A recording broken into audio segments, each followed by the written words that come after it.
Hello everyone. आज हम लोग करेंगे इंग्लिश पैडागोगी के इम्पोर्टेंट टर्म्स जो सीटेट में बार बार पूछे जाते हैं। तो चलिए स्टार्ट करते हैं। वो टर्म्स कौन कौन से हैं जो बार बार सीटेट के एग्ज़ाम में आते हैं। पहला जो टर्म्स है वो लैंग्वेज एक्विजिशन है। एक्विजिशन का हिंदी अर्थ होता है अर्जन। अर्जन मतलब किसी भी चीज़ को एक्वायर करना। ये नेचुरली प्रोसेस होता है। लैंग्वेज एक्विजिशन नेचुरली होता है, हम अपने आप कर लेते हैं। इसके लिए कोई फॉर्मली एजुकेशन सेंटर की ज़रूरत नहीं होती है। जैसे हम मदर टंग हमें कहीं फॉर्मली जाके नहीं सीखना होता है, वो घर परिवार में हम लोगों को ऑब्जर्व करते, सुनते, बोलते सीख जाते हैं। तो यही है language acquisition. When language is learn naturally and without any systematic practice. Systematic practice की कोई ज़रूरत नहीं होती है। It is called acquisition. It refer to process of learning a native or second language because of innate capacity of human brain. Innate capacity of human ये बोलते हैं, Noam Chomsky जी बोलते हैं कि किसी भी बालक में जन्मजात शक्ति होती है भाषा को एक्वायर करने का। थर्ड है कि it's also means N unconscious process. अचेतन प्रक्रिया है। हम में इसमें कोई ज़्यादा प्रैक्टिस नहीं करते हैं, ये ऑटोमेटिकली खुद हो जाती, नेचुरली हो जाती है। दैट ओकर when language is use real conversation. Language acquisition means जो नेचुरली हो जाए, जिसमें हम कोई ज़्यादा प्रैक्टिस या ड्रिल की आवश्यकता ना हो, ना ही इसमें सिस्टमेटिक लैंग्वेज लर्निंग की प्रोसेस होती है। लाइक फॉर्मल लैंग्वेज को एक्वायर की जाती है इंस्टीट्यूशन में जाके या फिर लैंग्वेज लैब में, ऐसी कोई नहीं होती। चलिए नेक्स्ट, लैंग्वेज लर्निंग। यहाँ लर्निंग वर्ड है, इसका मतलब होता है सीखना। सीखना का मतलब है कि किसी भी नए चीज़ को हम जब जानते हैं, दैट इज को सीखना। सीखने और हमारे व्यवहार में जो परिवर्तन होती है वही सीखना। लैंग्वेज एक्विजिशन से ये टोटली डिफरेंट है। लैंग्वेज लर्निंग में होती है कि हम फॉर्मली हमारे पास ग्रामेटिकल रूल सीखते हैं लैंग्वेज को सीखने से पहले, उसके बाद हम उसमें ड्रिल एंड प्रैक्टिस के थ्रू वो सीखते हैं। ये हम सेकेंड लैंग्वेज करते हैं। जैसे हमारे मदर टंग हिंदी है तो हिंदी हमें ऑटोमेटिकली मिल जाती है। जब हम इंग्लिश लैंग्वेज सीखते हैं तो उसमें हम इंग्लिश लैंग्वेज लर्निंग करते हैं, क्योंकि इसमें ड्रिल एंड प्रैक्टिस की ज़रूरत होती है। When a language is learn a systematic way, it is known as learning. हम सिस्टमेटिक वे में जब लर्निंग करते हैं तो यही हुई learning. Learning is a language is all inclusive process. Learning is a conscious process. इसमें कॉन्शियस होती है और एक्वायरिंग में अनकॉन्शियस, वो अपने आप हो जाती है। इसमें हमारे कॉन्शियस इफर्ट जरूरी होती है। Process and it more effective when it done in a meaningful situation और फैमिलियर एनवायरनमेंट। चलिए नेक्स्ट देखते हैं कि एक्विजिशन और लर्निंग में क्या अंतर है। देखिए, एक्विजिशन होती है कि similar to child first language. First language means mother tongue. Mother tongue को हम एक्वायर करते हैं। और फॉर्मल लैंग्वेज ऑफ लर्निंग, जैसे हम जब स्कूल जाते हैं तो हम सेकेंड लैंग्वेज सीखने स्टार्ट करते हैं। किसके थ्रू? मदर टंग के थ्रू। जैसे इंग्लिश हमारे लिए इंग्लिश मदर टंग होगी। पिकअप अ लैंग्वेज, इसमें क्या होती है? Noun about language, what is language. और ये होती है हमारी सबकॉन्शियस प्रोसेस होती है, और लर्निंग होती है हमारी कॉन्शियस प्रोसेस होती है। इसमें इम्प्लिक्ट नॉलेज होती है, इसमें एक्सप्लिक्ट नॉलेज होती है। यह फॉर्मल टीचिंग इसमें कोई हेल्प नहीं करता, और इसमें हमारी फॉर्मल टीचिंग के थ्रू ही हम सीखते हैं। लर्निंग में हम फॉर्मल टीचिंग के थ्रू ही सीखते हैं। हमारे पास लैंग्वेज टीचर होते हैं, वो हमारे गाइड करते हैं कि कैसे लैंग्वेज को बोला जाए, कैसे हम सीखेंगे, कैसे उसके ग्रामेटिकल रूल्स जानेंगे। ये हमारी फॉर्मली तरह से होती है। चलिए नेक्स्ट टर्म देखते हैं। देखिए, इंडियन कॉन्स्टिट्यूशन के अकॉर्डिंग इंग्लिश की क्या अच्छी है स्थान है। तो इंग्लिश हमारे इंडियन कॉन्स्टिट्यूशन के अकॉर्डिंग एसोसिएट ऑफिशियल लैंग्वेज है। ये हमारे ऑफिशियल OLA यानी ऑफिशियल लैंग्वेज एक्ट 1963 में आई थी। इसके थ्रू हम इंग्लिश को एसोसिएट ऑफिशियल लैंग्वेज बोलते हैं। और एक है कि ये जब भी हमारे इंडिया के कॉन्टेक्स्ट में बात होती है तो हमारे मल्टीलिंगुअल की बात होगी। तो multilingual as a India multilingual country के रूप में बात होगी, तो ये हमारी ग्लोबल लैंग्वेज होगी। और जब हमारे अगर इंडिया के कॉन्टेक्स्ट में ऑफिशियल लैंग्वेज या फिर सेकेंड लैंग्वेज में अदर बात होगी। चलिए नेक्स्ट टर्म पे आते हैं। देखिए यहाँ 8 शेड्यूल में 22 लैंग्वेज दिए हुए हैं, यहाँ पे देख सकते हैं। 20 असमी है, बंगाली है, गुजराती, हिंदी, कन्नड़ है, कश्मीरी, कोंकणी, मलयालम, मणिपुरी, मराठी, नेपाली, ओडिया, पंजाबी, संस्कृति, Sindhi, Tamil, Telugu, Urdu, Bodo, Santhali, Maithili and Dogri. Next, Indian curriculum में according to observation English is a second language. अभी हमने बोला कि ऑब्जर्वेशन के थ्रू ये है क्या है, सेकेंड लैंग्वेज है, पर इन अ मल्टीलिंगुअल कॉन्टेक्स्ट में ये क्या है, एक ग्लोबल लैंग्वेज है।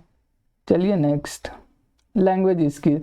हम लोग लैंग्वेज स्किल जानते हैं कि LSRW होती है, listening, speaking, reading and writing. ये आपस में क्या है, इंटर रिलेटेड होती है।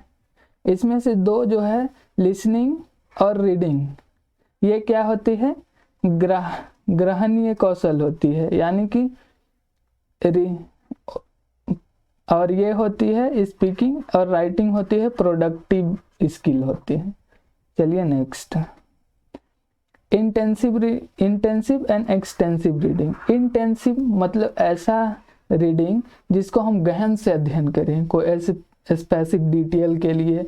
जैसे हमें बोल दिया जाए कि तुम इस वर्ड को यहाँ से ढूंढो इस पैराग्राफ में, तो हम क्या करेंगे, इंटेंसिव रीडिंग करेंगे। बट एक्सटेंसिव रीडिंग में हम क्या करेंगे, मज़े के लिए पढ़ेंगे। जैसे नोवेल पढ़ना, बहुत सारे चुटकुले सब पढ़ना, ये सब क्या हुआ, हमारी एक्सटेंसिव रीडिंग हुआ। The intensive reading involve learning reading in detail with specific learning AIIMS and task. उसमें क्या होती है, इंटेंसिव लर्निंग में एक डिटेल के लिए पढ़ी जाती है, उसमें हम कोई स्पेसिफिक डिटेल ढूंढते हैं। और एक्सटेंसिव लर्निंग और extensive reading is an approach to language learning in which long text and a large amount of material and read by second for general understanding. हम ओवरऑल व्यू निकालने के लिए भी हम एक्सटेंसिव रीडिंग पढ़ते हैं। चलिए नेक्स्ट, साइट वर्ड।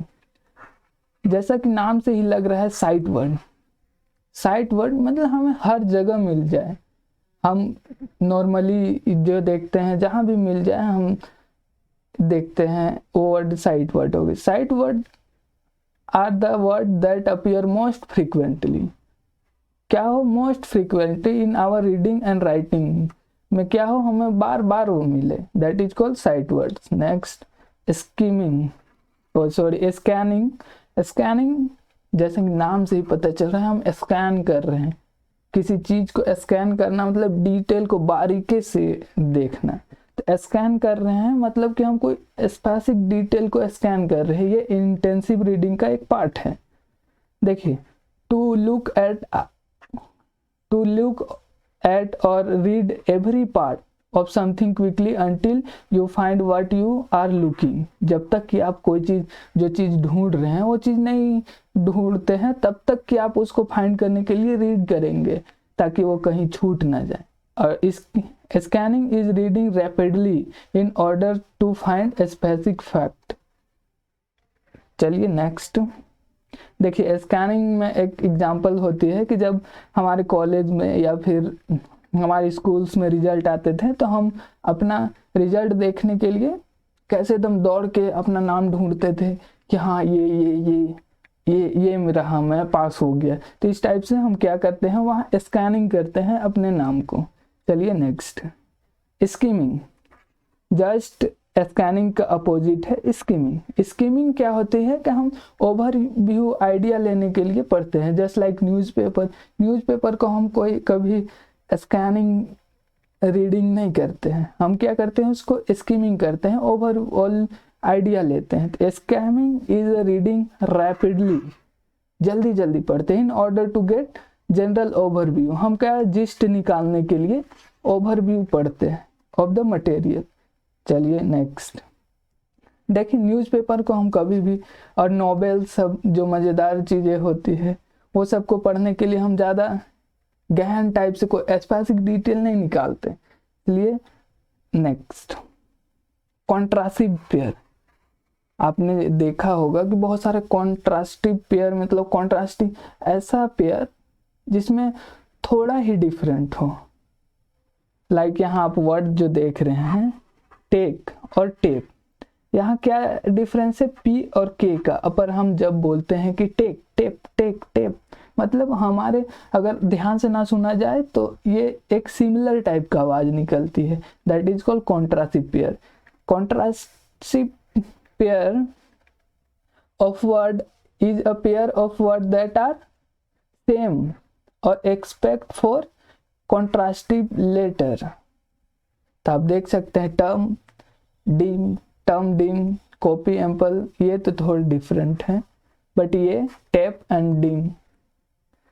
चलिए next sound in English word. Sound in English word, जैसे हम साउंड की बात करते हैं, हमारा जब भी हम अल्फ़ाबेट का हम क्या निकालते हैं sound, A B C, that is called sound. तो हमारे इंग्लिश लैंग्वेज में कितने सारे साउंड है, तो हमारे इंग्लिश लैंग्वेज में टोटल 44 साउंड है, बट हमारे पास कितनी लेटर है, 26 लेटर है। 26 लेटर के थ्रू ही हम क्या करते हैं, सारे 44 साउंड निकालते हैं। वोवेल साउंड्स हमारे पास 20 है एंड कॉन्सोनेंट साउंड 24 है, टोटल मिला के 44 साउंड होती है। Next diphthong. डिफ्थोंग जैसे कि नाम से ही पता है, डिफ और थोंग्स, ये इसमें होती है क्या कि दो वोवेल आपस में एक ही सिमिलर आवाज निकालती है, जैसे क्वेन क्वेन को आई ई एन क्वेन, ऐसे क्वेन, लाउड एंड साइड। हमारे पास ऐसे बहुत सारे वर्ड हैं जो एक टाइप से, तो हम क्या होती है कि a sound form by a combination of two vowel in a single syllable in which the sound begin as one vowel move towards another। चलिए नेक्स्ट आर्टिकुलेटर। आर्टिकुलेटर मीन्स जो आवाज निकालने के लिए हमारे जो वोकल ऑर्गन है, that is called articulator. Like हमारे माउथ है, टंग है, तो क्या है, any vocal organ that take part in a production of a speech sound, that is called articulator. आप देख सकते हैं कि ये क्या है, टंग है, वोकल कॉर्ड है, लैरिंक्स है, फेरिंक्स है, बहुत सारे। चलिए नेक्स्ट होमोग्राफ। होमोग्राफ यहाँ आप देखेंगे कि टू जो वर्ड से मिली है, एक क्या है होमो और एक है ग्राफ। आप बेसिकली ग्राफ मतलब होती है किसी भी चीज का रूपरेखा खींचना, दैट इज कॉल्ड ग्राफ। तो ग्राफ मीन्स हुई है राइटिंग, लिखना, और होमो मतलब होती है सेम। तो सेम जब लिखा जाए दैट इज कॉल्ड होमोग्राफ। तो क्या बोलता है कि हम a homograph is a word that share the same written form as another word but has a different meaning. Same तो लिखा जाएगा बट उसकी अलग अलग मीनिंग होगी। एग्जाम्पल देख लेते हैं कि लीड और लीड। लीड मतलब होती है एक नेता, नेतृत्व करना, और एक होती है लीड मतलब लोहा वाला, और लेड मतलब लोहा वाला। तो होमोग्राफ मीन्स जो वर्ड सेम लिखा जाए, स्पेलिंग में सेम हो बट प्रोनाउंसिएशन और अच्छी मीनिंग में डिफरेंट हो, दैट इज कॉल्ड होमोग्राफ। चलिए नेक्स्ट होमोफोन। यहाँ भी दो वर्ड से मिलके बना है, एक होमो और एक फोन। दो वर्ड से ना, होमो मीन्स सेम, फोन मतलब होती है आवाज। तो homophone is a word that proceed the same as another word but that has a different spelling and meaning. उसके क्या होते हैं, डिफरेंट स्पेलिंग एंड मीनिंग होती है। होमोफोन में होती है उसकी प्रोनाउंसिएशन होती है वो सेम होती है, बट उसकी स्पेलिंग है जो डिफरेंट होती है एंड मीनिंग है वो डिफरेंट होती है। जैसे हम यहाँ देख लेते एग्जाम्पल में टू और एक होती है नो, और एक ये होती है नो टू। इसकी स्पेलिंग आप देखेंगे तो ये भी अलग है, ये भी अलग है, नो ये अलग है और ये है, और इसकी मीनिंग भी अलग अलग है दोनों का। तो that is called homophone. Homophone में होती है कि उसकी प्रोनाउंसिएशन सेम होती है but meaning and spelling different होती है। नेक्स्ट 3 देखिए, होमोनिम। होमोनिम में होती है कि homonym is a word that is spelled and pronounced like another word but that has different meaning। क्या होती है कि होमोनिम में उसकी सेम प्रोनाउंसिएशन होती है एंड सेम राइटिंग फॉर्म होती है बट उसकी मीनिंग अलग होती है। लाइक यहाँ हम सूट एंड सूट देखते हैं। सूट एक जो होती है वो गर्ल्स सब पहनने वाली सूट होती है और एक होती है जचना सूट। तो इसकी जो होती है सूट एंड सूट प्रोनाउंसिएशन में सेम, राइटिंग में same and meaning are different, that is called homonym. Next हम देखते हैं कि top down and bottom up approach. हम ये बार बार एग्जाम्स में देखते हैं कि टॉप डाउन एंड बॉटम, जैसे यहाँ नाम से ही है टॉप टू डाउन होती है, ये क्या होती है, टॉप टू डाउन होती है। मीन्स क्या होती है, जब हम टॉप डाउन अप्रोच में बच्चे को स्टोरी सुना देते हैं, देन उसके बाद हम उसमें ग्रामेटिकल रूल्स के थ्रू सेंटेंस सिखाते हैं, देन उसके बाद हम वर्ड कैसे फॉर्मेट हुई ये सिखाते हैं, देन अल्फ़ाबेट। तो यहाँ क्या होती है, स्टोरी से लेके यहाँ सेंटेंस होती है, देन फिर वर्ड होती है, फिर आके alphabet, that is called top down approach. And bottom approach जैसे नाम से ही है कि बॉटम टू अप होती है। तो बॉटम जब भी हम उसको अल्फ़ाबेट से वर्ड बनाना सिखाते हैं, देन उसके बाद सेंटेंस, फिर उसके बाद story, that is called bottom up. तो it means the use of background knowledge to understand the meaning.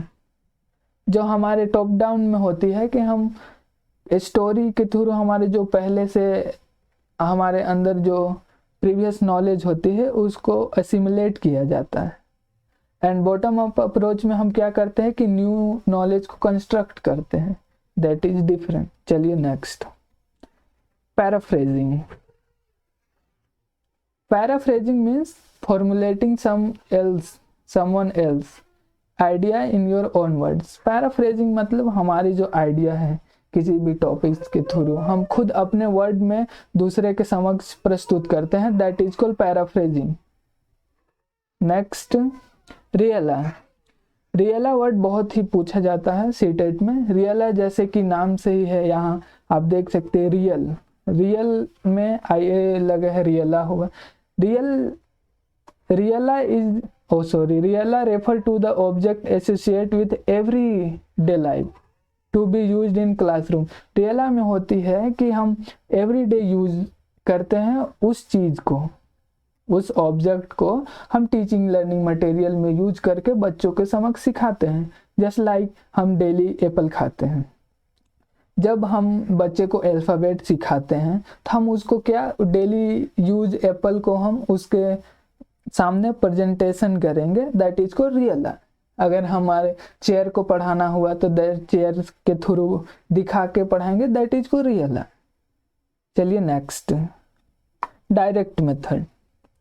Direct method क्या है कि the direct method of teaching which is something called the natural method and is often used to teaching foreign।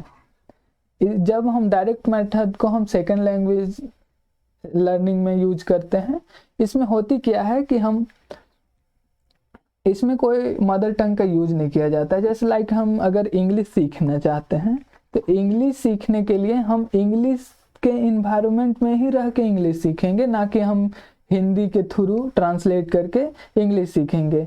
ये direct method only speaking पे बहुत ज़्यादा focus करता है, real conversation के थ्रू सीखते हैं।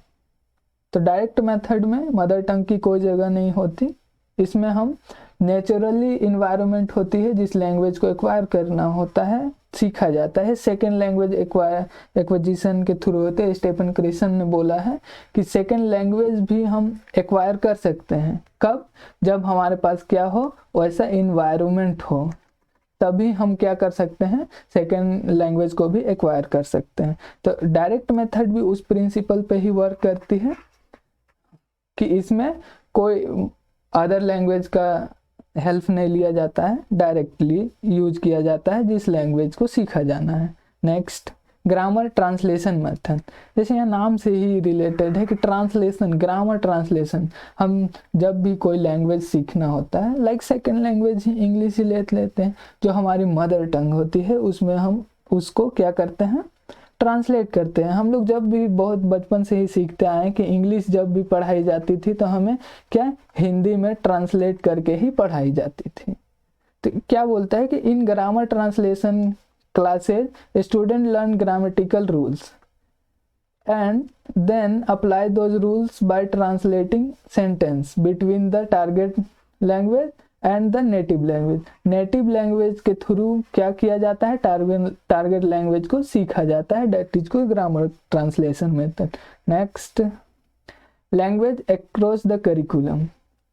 लैंग्वेज अक्रॉस द करिकुलम क्या होती है कि लैंग्वेज, जब भी हम लैंग्वेज क्लासरूम में, जस्ट लाइक हम ट्रैवल लोग में देखते हैं कि कोई ट्रैवल के थ्रू अपने एक्सपीरियंस को एक हिस्टोरिकल इवेंट के थ्रू प्रेजेंट की जाती है, लाइक या फिर किसी की बायोग्राफी हम इंग्लिश में देख सकते हैं, इंग्लिश लैंग्वेज में। तो क्या सिखाती है हमें, लैंग्वेज अक्रॉस द करिकुलम होती है। Integrating language teaching with other subject. Language में क्या होती है कि अलग अदर सब्जेक्ट सीखी जाती है। That is called language language across the curriculum होती है। Next, multilingualism. मल्टीलिंगुअलिज्म मतलब बहुभाषिकता। क्या होती है बहुभाषिकता? बहुभाषिकता मीन्स एक क्लासरूम में बहुत सारे स्टूडेंट आते हैं और अलग अलग जगह से आते हैं, सबकी अपनी अपनी मदर टंग होती है। That is called multilingualism. क्या है? Interacting learning process. Multilingualism means using the language of learner as a strategy for teaching learning of a language and content subject। हम क्या, और एक बात देखिएगा, अब इंग्लिश पैडागोगी में हम कभी भी मल्टीलिंगुअलिज्म को डिस्करेज नहीं करेंगे, बल्कि उसको प्रमोट करेंगे। और मल्टीलिंगुअलिज्म को हम क्या करेंगे, कभी भी रिसोर्स के रूप में यूज करेंगे, और रिसोर्स के थ्रू ही हम बहुत सारे कल्चर सीखेंगे, मल्टीलिंगुअलिज्म के थ्रू ही। चलिए नेक्स्ट देखिए, multilingualism is asset in teaching learning process because it makes the learning more adept and language learning। Multilingualism enhance the intellectual flexibility and creativity। क्या होती है कि मल्टीलिंगुअलिज्म के थ्रू ही हम फ्लेक्सिबिलिटी होते हैं, ताकि बहुत अपने बच्चे अपने भावों को हमारे समक्ष अपनी मदर टंग में रख पाएं, और इसके थ्रू क्या होती है कि क्लासरूम में क्रिएटिविटी बढ़ती है। नेक्स्ट है बिक्स। बिक्स होती है कि basic interpersonal communication skill. Basic interpersonal communication and skill. Basic, कभी भी हम दो लैंग्वेज इंटरेक्शन का मतलब ये होता है कि दो लोगों के समक्ष या दो से ज़्यादा लोगों के सामने हम क्या करते हैं, इंटरेक्शन करते हैं। तो ये क्या बोलता है कि बेसिक, जो हमारे पास जो दो लोगों को इंटरेक्शन करने के लिए आपस में जो बेसिक कम्युनिकेशन जो स्किल्स होती है, that is called basic interpersonal communication skill. कभी कभी सीटेट के एग्जाम्स में बिक्स को डायरेक्ट फुल फॉर्म ही पूछ लिया जाता है, तो आप याद कर लेंगे कि बेसिक इंटरपर्सनल कम्युनिकेशन स्किल्स होती है। क्या होती है कि basic interpersonal communication skill refer to a linguistic skill needed to everyday social face to face interaction. क्या होती है कि फेस टू फेस इंटरेक्शन के लिए हमारी डेली यूज होती है, क्योंकि हम human is a social animal, without interaction कुछ होगी नहीं, तो इसीलिए हमारे अंदर क्या होती है, बेसिक इंटरपर्सनल कम्युनिकेशन स्किल्स होती है। उसके थ्रू जैसे हम आपको यहाँ डील कर रहे हैं important terms in English pedagogy के, तो मैं क्या कर रहा हूँ कि आप लोग को अपनी बेसिक इंटरपर्सनल कम्युनिकेशन स्किल के थ्रू ही हम आपके पास डील कर रहे हैं। चलिए नेक्स्ट देखिए, और एक होती है 3 लैंग्वेज फॉर्मूला। 3 लैंग्वेज फॉर्मूला जो है कोठारी कमीशन ने दिया था। कोठारी कमीशन जो दिए थे ये 1964 के आसपास में दिए थे। 3 लैंग्वेज फॉर्मूला क्या बोलती है कि हमारी जो फर्स्ट लैंग्वेज है वो हमारी क्या होना चाहिए, मदर टंग होनी चाहिए, और सेकेंड लैंग्वेज है जो कि हिंदी या फिर इंग्लिश होना चाहिए, और थर्ड लैंग्वेज होना चाहिए क्या, MIL मतलब मॉडर्न इंडियन लैंग्वेज होना चाहिए। यहाँ सेकेंड लैंग्वेज हिंदी या इंग्लिश कब होना चाहिए, अगर हमारा मदर टंग हिंदी है तो सेकेंड लैंग्वेज क्या होगी, इंग्लिश होगी, और थर्ड लैंग्वेज हम कुछ भी मॉडर्न इंडियन लैंग्वेज चुन सकते हैं। और बाय द वे मेरे पास अगर साउथ इंडियन तरफ के हम स्टूडेंट हैं तो क्या होगी कि हमारे साउथ इंडियन में मदर टंग मलयालम सब बोलेंगे, तो उस कॉन्टेक्स्ट में क्या होगी कि सेकेंड लैंग्वेज हमारे हिंदी होगी, एंड देन थर्ड हो जाएगी इंग्लिश या फिर MIL कोई अदर सब्जेक्ट। चलिए नेक्स्ट, बस इतना ही था आज के सेशन में। होप आपको बहुत ही अच्छी लगी होगी। ये जितने भी पॉइंट्स मैंने आपको सामने डील किया ये सभी इम्पोर्टेंट्स हैं और बार बार सीटेट के एग्जाम में पूछे जाते हैं, इसलिए अब अगर मैं अच्छे से डील ना कर पाया हो तो आप यहाँ PDF के थ्रू अच्छे से आप समझ जाएंगे। आई होप आपकी तैयारी भी कंप्लीट हो गई होगी। ऑल द बेस्ट, आप अच्छे से एग्जाम दें। You are amazing. Keep learning, keep growing. Thank you.